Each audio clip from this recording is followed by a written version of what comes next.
as managers, as individuals, as team members, we also need to know how to support, even though sometimes intentions might be right. Policies are created so that we make it easy for other people, right? Or easy for our employees. Sometimes it's not there in the rule book. That's right. But we'll have to create. I still remember, I think Sheryl Sandberg had said that she was carrying and she had to park. Her parking was very far, right? Yeah. And then the founders said, we'll put it closer. I remember there was at Yodos, we didn't even have a maternity policy properly set, right? Like, because we have a very young workforce. Right. And there was this girl who would have to travel.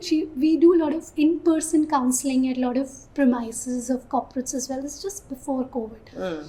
And she would have to travel like 15 kilometers. Yeah. And the gynaec said, maybe the first trimester you need not travel. And we were like, okay, we'll give you some other work. Don't worry.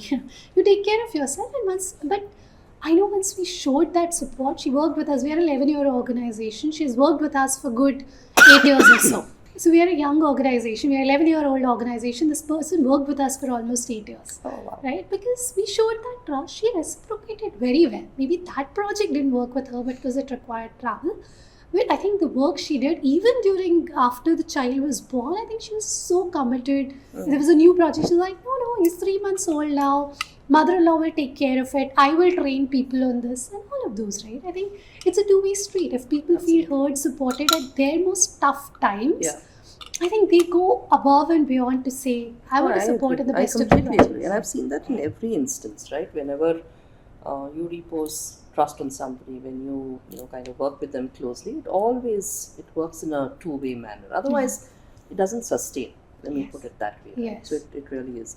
And which is why I think sharing is only one part of how we think we bring this more out there. The other part is really to make that awareness widespread. Yeah. Because Richa, what I also see is that so when you're going through a very tough phase, right? You first reach out to somebody who you trust, right? You go reach out to them, and if that person happens to be your manager, your work colleagues, etc., then engagement is being built within the organization. You're building comfort, right? Especially if you're getting what you're looking for. Yeah. The next step is to then go out, right? And you reach out, and maybe the suggestion comes from either a colleague, it comes either from your manager, that hey, like you said, right? Sometimes it's beyond what you can do. Yeah. Then reach out to somebody who's an expert. Yeah. Where somebody like a Yodos comes in, right? Hands hold you through to the last mile of that journey. So I think it requires more than just one person to raise a child, right? The entire village has to come together. That's what we're hoping to do with this.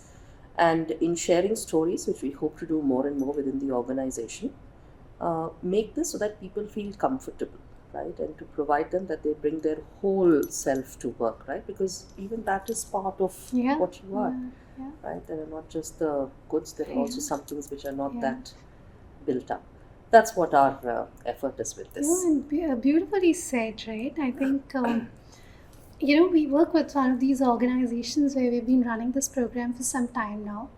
And there are these two managers, right? From where we get the maximum reference, right? And all their people are, this person will ask the person, are you comfortable if I share your name and details? So the team reaches out for your support, because I think the manager doesn't want to leave the string open, saying, what if that person didn't reach out, right? Because they could be change of mind.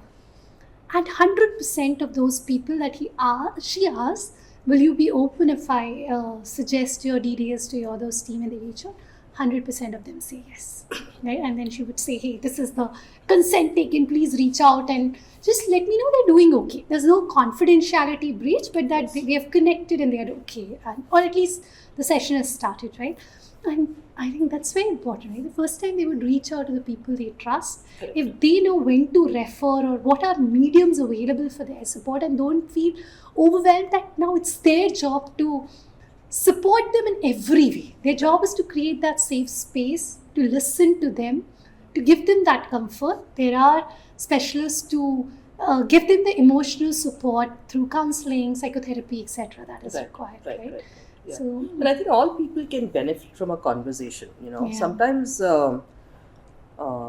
it's not just the person who's gone through, say a miscarriage, right? Yeah. Even the person who has to deal with it as a co-worker or as a manager, talking to somebody about it, because there may be a feeling that you're going through as well, right? And getting that help or advice can make you more present in that moment, right? And offer what sometimes may not come naturally to you, because thankfully you don't go through these experiences ever so often. So I think what I'm hoping is, as we make this more present in our organization, different people take that step forward. A, to talk. B, to seek inputs. C, to also discuss how they are feeling, even though they are not the primary, they may not be the person who has gone through that loss, but at least how to deal with somebody. It could be a friend, it could be a colleague, it could be a reportee, it could be your manager, right? It could be anybody across your line. But that, I think, gives you a much better chance to handhold them. When can you not say something? When can you be silent? When can you just be present? I think that is how we are hoping that we can create a more compassionate and a more human organization at the end of it. Right? That's what I think West Global would want to be. Amazing. It's good to know, and thank you for choosing us to be your partners. We'll try our best to support in any way possible. I'm glad, and let's hope that this is the beginning of something that we create. Yes. And looking forward to many such things with your post. Thank you so much for being with us here, Richa. Thank you very much. Thank you, Sonia.